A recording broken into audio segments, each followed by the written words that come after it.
We're on the back nine at Presidio, but play has stalled. 11 months ago, you may recall, I played a Thanksgiving reunion round at Presidio Hills Golf Course. The storied pitch and putt, the old town cradle of San Diego golf. I was, to put it charitably, a withered ghost of what it was.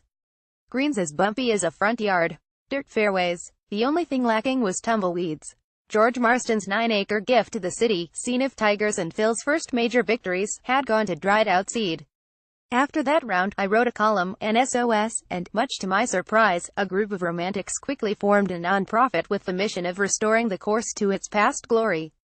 This was like playing Torrey Pines in a hurricane. The bureaucratic resistance was bound to be Category 4. Still, the friends of Presidio Hills Golf kept running out all the ground balls, in founding member Ann Perodine's memorable phrase. In June, after the city asked for new Presidio lease proposals, the Friends resolved to submit its own vision for what should happen at Presidio under a lease agreement of 20 years with extensions.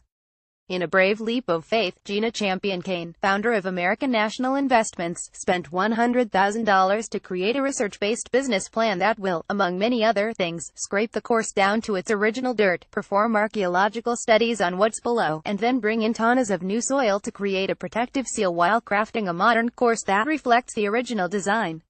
Sand bunkers, waste bunkers and mulch areas would reduce the irrigation area by 40%.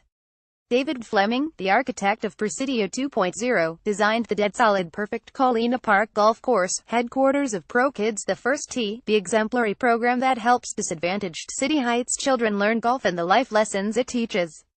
Thanks to a great bounce, Pro Kids has agreed to manage and maintain the course if the Friends can deliver the money, to put it baldly. Pro Kids, which also runs a short course in Oceanside, has a proven track record of developing young citizens while running a top-tier course the public can walk in less than 2 hours for a reasonable cost. Also on the Friends team is Johnny Gonzalez, a San Diego teaching pro with a strong history of developing young players. He's an Abrigo 2.0, if you will. A personal footnote: I played golf almost daily from age 10 to 17, competing at every junior level.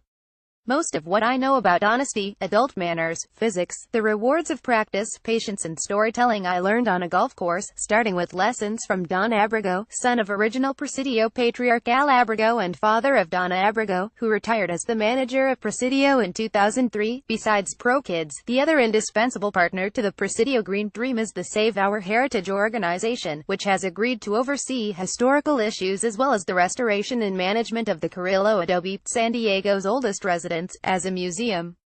Modular buildings that fit into the Old Town aesthetic will house a San Diego Golf Museum, Pro Shop and 3 Pro Kids classrooms. I can hear you asking, how much is this pie in the sky costing the city? Not a penny. In fact, the city will collect $2,000 a month rent, more than twice what it's receiving now. So why has play been stopped? The city's real estate assets department, which oversees Presidio, takes its time in analyzing proposals. It's unclear how many competitors, if any, are in the running, says John Valles, the executive director of Friends of Presidio Hills Golf Course, Inc. Valles believes a decision will be rendered in January.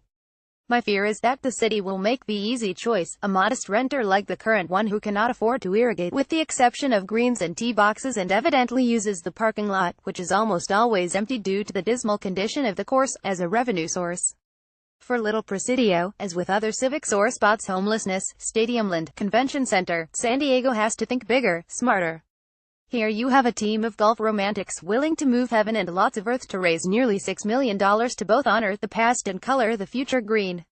After initial archaeological work, which will cost about $1 million, Presidio would be closed for a year for course construction as fundraising, both individual and corporate, would go into overdrive. The first Titleist would fly in early 2020, an inaugural round that I know will break the heartstrings of every San Diego golfer who remembers Presidio for what it was. A gateway drug to one of life's most glorious highs. Logan.Jenkins at SidunionTribune.com